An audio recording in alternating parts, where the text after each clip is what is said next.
In this video, I will cover the three main things you need to be looking for when you're looking at an older Chevy truck that's at least probably 15 years old. And this usually starts happening at about 10 years old around where I live. My name is Pete, and welcome to my garage.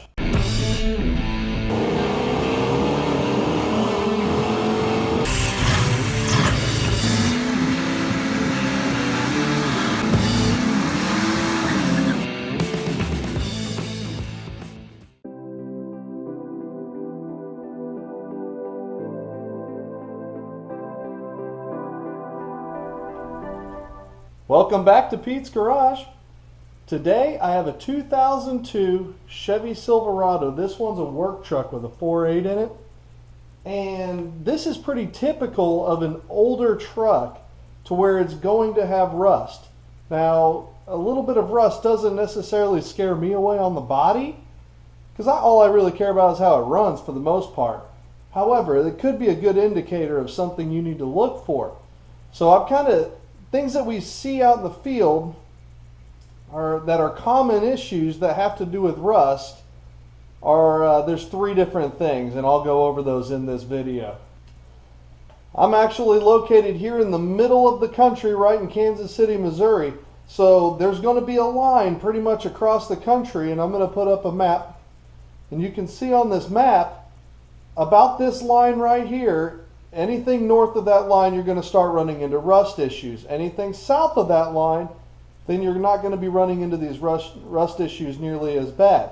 So I would look for a vehicle from down south before I'd go up north looking for it. However, if you're up in the northern states, sometimes that's not feasible. But these are things that you need to look for. I pity the mechanics who have to work on rusted vehicles day in and day out. Because, man, it's a lot of work to deal with. However, I guess it's job security. Okay, so let's dive in here. So typically, areas that you're going to find rust on a Chevy truck are going to be here in the cab corners and in the wheel arches on the bed sides. Now, the body rust doesn't necessarily mean that it's not going to run very well, but it could be a good indicator of something that's going on down low. The first thing that you need to be looking out for are going to be the backing plates for the rear brakes. Now, if you don't have backing plates, it's not the end of the world. However, they are support pieces for your parking brake shoes that are most likely also going to be very worn out. And in order to replace those backing plates, you have to pull the axles out, unless you buy the Dorman two-piece plates, which I've used them in the past. I'd rather just pull the axles out, get new fluid in the rear diff, and new axle seals and everything like that. But to each their own. So let's look under here and see what I'm talking about.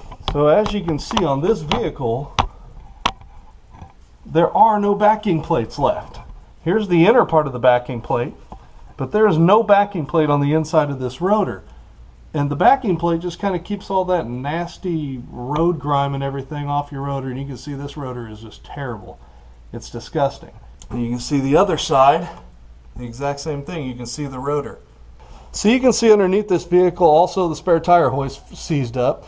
And there's some rust on the frame, but really the frames don't just fall apart on these things, at least where I'm from. Not like it's a Toyota truck. Now these issues are pretty common. I usually see Ford, Chevy, Dodge. All three of them are going to end up having rust issues like this. So this is not just a Chevy thing. And this is one where the Chevy guys kind of get back at the Toyota guys. On all my other videos, everybody's, Toyota for the win. The Toyotas right here where we run into problems where the frames literally rust in half. So here goes one for the people that are used to building good trucks. If you're from up in the northern states or even some of the southern states, comment below and let me know what your guys are seeing as far as rust on these vehicles, because I only really know about what I see here in the middle of the country. And if I see a vehicle that has a certain amount of rust, I can almost guarantee where that vehicle came from, just because we are right on that line. So let me know what it's like up north. All right. Another area of concern you're going to want to look out for are rusted brake lines. As you can see right here, this is the ABS unit. We call it the BPMV, or the brake pressure modulator valve. And you can see our brake lines, they're looking pretty rusty right there. And usually it is the rear line that goes first. So the rear brake line,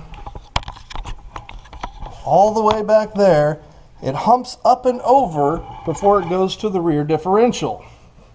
Where it humps up and over, that's where it starts leaking from.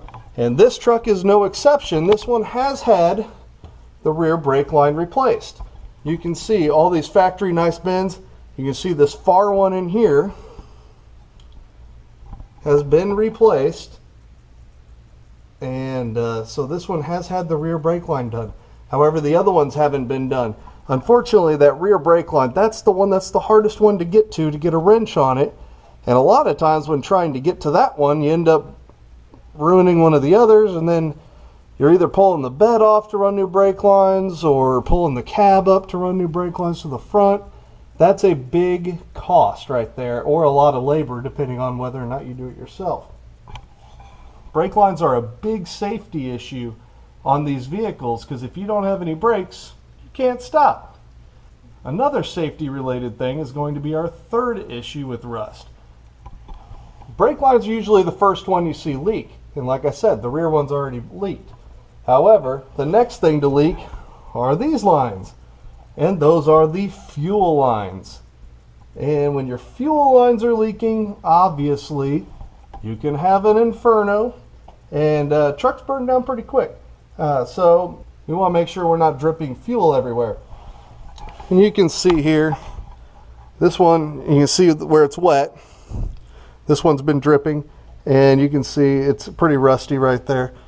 And even where they cross over. Now, the GM lines are one piece all the way up to the engine, back to where they connect here, behind the evap canister, up to the fuel tank.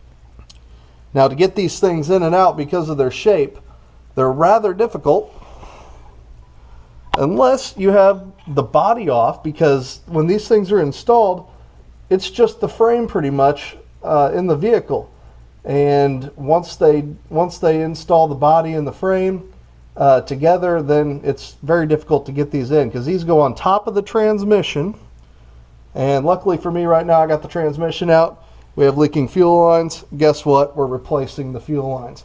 Now, aftermarket, from the factory, these are all one piece. And the aftermarket, Dorman actually makes these to where these disconnect right around here in this area, so you're able to put them in two pieces, and that should be a lot easier. However, those lines are a couple $100 more than you can get factory lines for. So, you got to take that cost into consideration. The aftermarket lines are like $450 for the parts, so versus $360 for the factory ones, unless you get a deal on them. As you can see, even if it doesn't look that bad on the outside, underneath the inner rockers look pretty bad.